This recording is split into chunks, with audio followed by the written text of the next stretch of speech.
Here's everybody waiting for Dean. Sounds like his flight just pulled in. They're embarrassing. False alarm by Kevin. There's Lloyd's in the back. People here to see him off. And we will see him in a few. Wow, we were expecting the stairs. Whoa.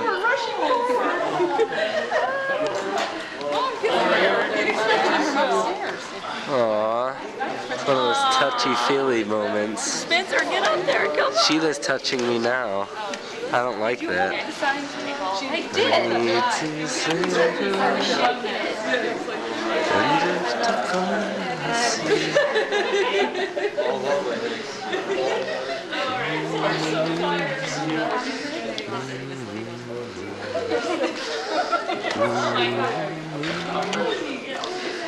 Oh my goodness.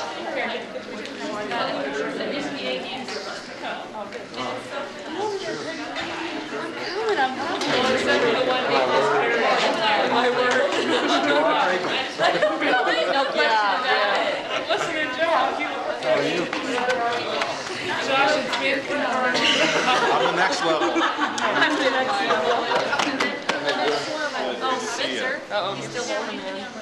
Film for safety's sake. And here's Ellie. And Dandy. Slacker. Where'd he go?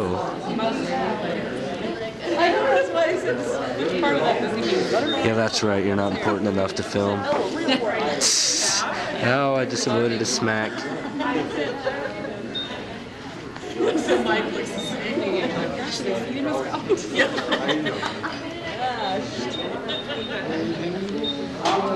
Aww. Around the corner.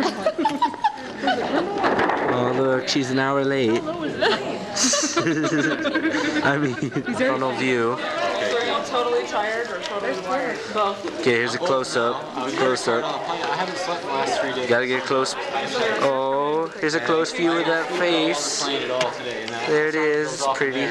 And they're like, I thought the flight was like 2 hours, and I wake up and I was like, There's Tanner, who just I arrived. only have 30 minutes. What's this little, excuse me, with camera boy? Oh, that's cool. Oh, that is cool. Yes, it is. Excuse me, over to it's he's one of the Yeah, I'm doing the dialogue. He's what doing. Yeah, probably tomorrow. Wow. Probably not long yet. You pay? Pieces from Canada? Yeah, just let us know. Hopefully I'm going to release tomorrow. Little Minnesota. Right. Yeah. On holiday. You don't take holidays. Basketball. Baseball. See, swallowed a basketball. I'll step back. What do you think? Count this as the post. Count this as the post birth video. Pre-post. Yeah. Thanks. Did you go to college? Thank you. Thanks. This is post. There's somebody else. And there's Josh. Aw. Josh doesn't know I'm filming. Oh, he does. Move on. Yep. We're sick of it. Yeah, you really hard to A little bit of an ad.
What we do after midnight. Number one. Spencer. Where's Spencer? Where'd he go? He was right there a second ago. That's what we do after midnight. By the way, it's after midnight.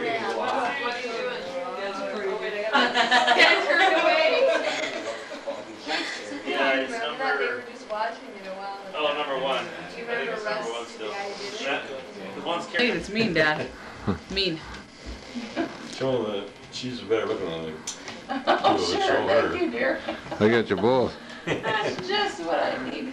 Exactly. It's 12 o'clock at night. Shut that thing off. Yes.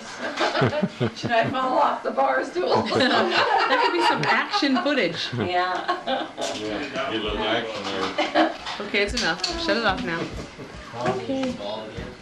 Is everybody, what'd you say? Most unrealistic part of that whole movie, though, is the fact that they was the BYU scene.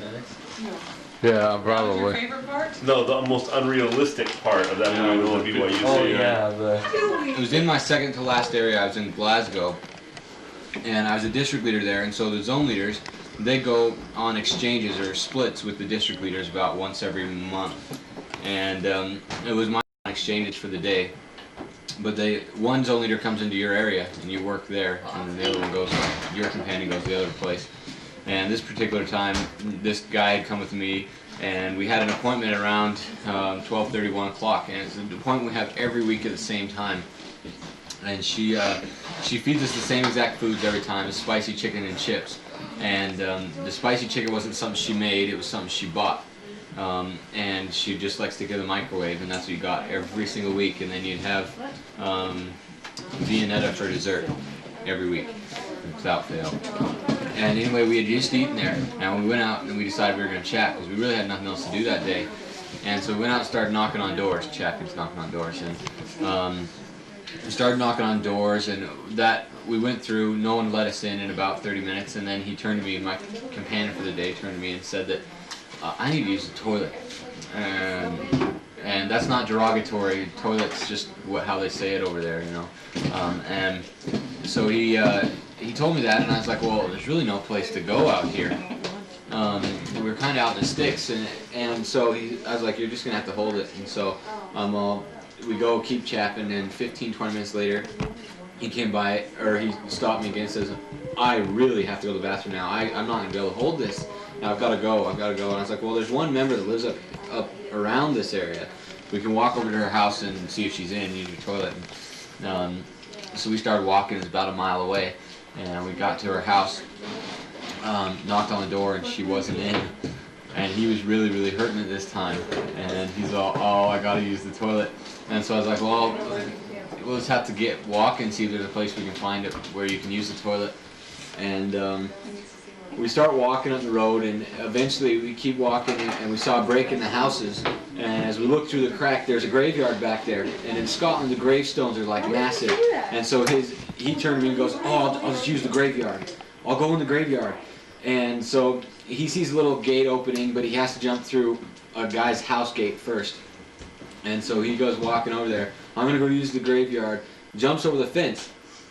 And as he jumps over the fence, he lands on the other side, takes about 2 steps, stops, turns around and looks at me, and then starts walking back. Jumps back over the fence, starts walking up, gets right next to me, and he goes, I was like, aren't you going to use the toilet? Don't you have to go to the bathroom?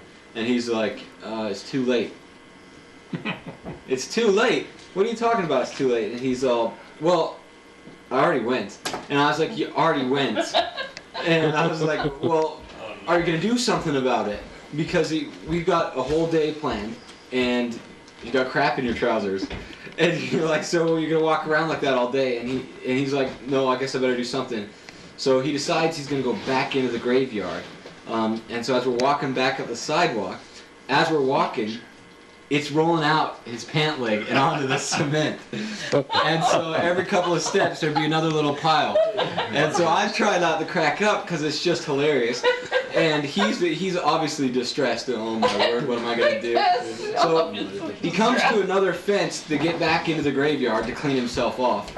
And he comes to this fence, and it's bigger than the other one, and he jumps over it.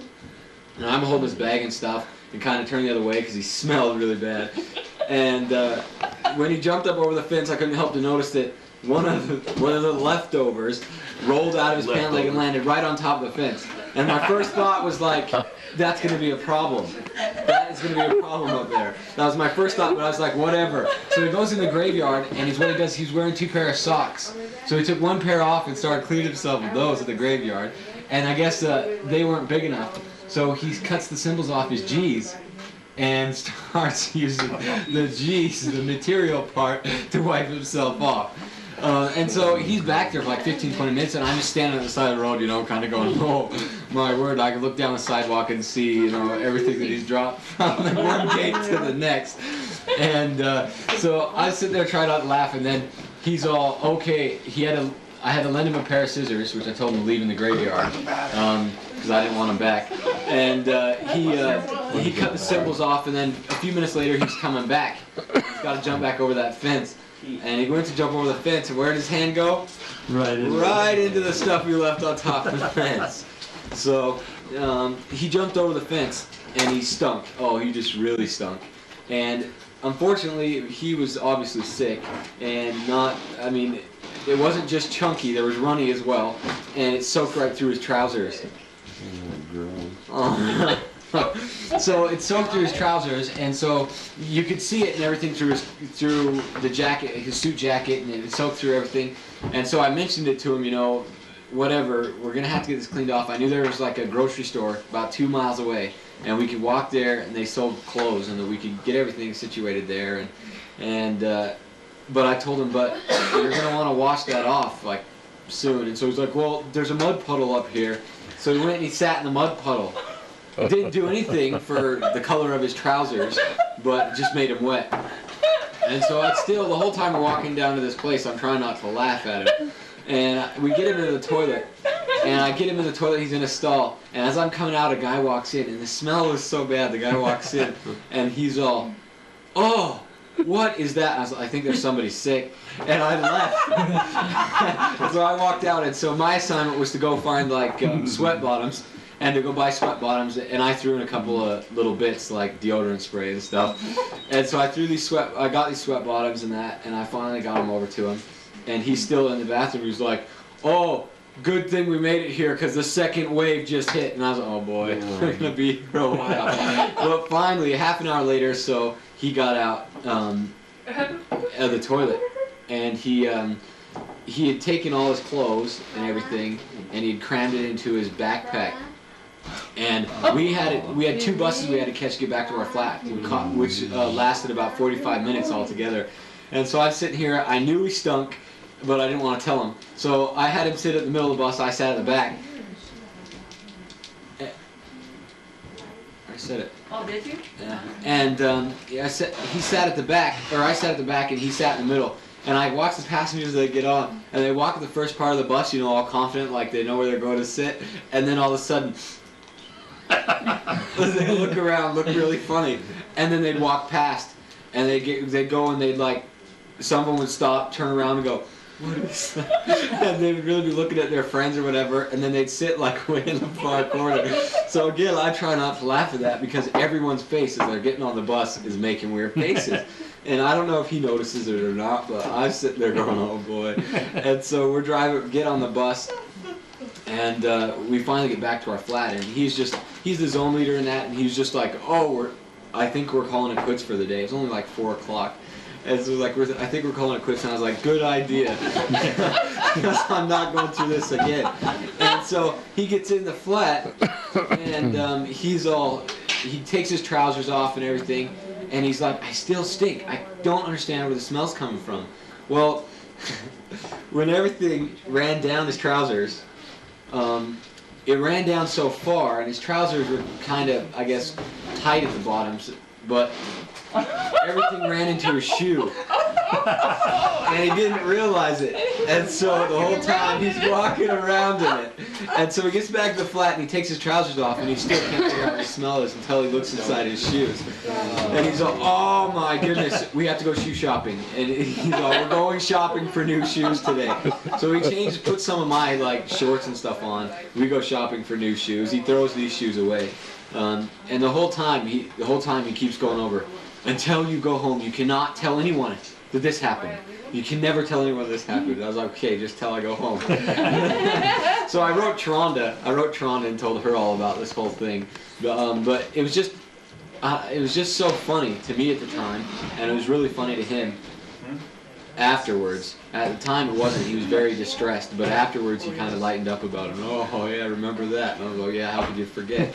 I'm sure he'll never forget. But we both like, we got to the flat and I was like, hey, you should have brought your journal because it'd be a great entry today, wouldn't it? And I've got it in my journal entry as well. I'll never forget that though. But he must have felt really bad. But and then breathe again and then blow again. Fill the bag up. And once you start filling up the air, it'll start to sound like this. It'll go.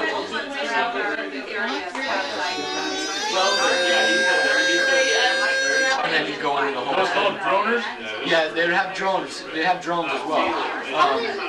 But that's how it starts. And if you can't get enough air in there for it to start, you'll never play it. And the first 3 times I did it, I couldn't get enough air in there for it to make the proper note before I started playing. Once you get the proper note, it's pretty easy, to be honest with you. It's basically regular breathing. You just blow it in. Yeah, your finger. But Amazing Grace. There's not that many notes. How many notes? Is it like a reed? Or not a reed, what's it called? A recorder? Yeah. As far as the kind of stuff and the note? Pretty much. Because all these words out there are recorders. If they play a recorder, they can play this. Huh. Or the easiest Let's thing get you some bagpipe lessons. The easiest thing is to teach them on the penny whistle first. Yeah, I've got a penny whistle somewhere downstairs. Hey, Dean, do you think you could give us lessons? Well, after I practice. Well, actually, I don't know. That's one that I don't know if we're going to be able to be at. We're looking at it. I mean, because of the possible job change, I may not be able to. What's that? What? I could only take that week a year off. And You're recording though. You don't want to record the funeral. that's kind of limiting about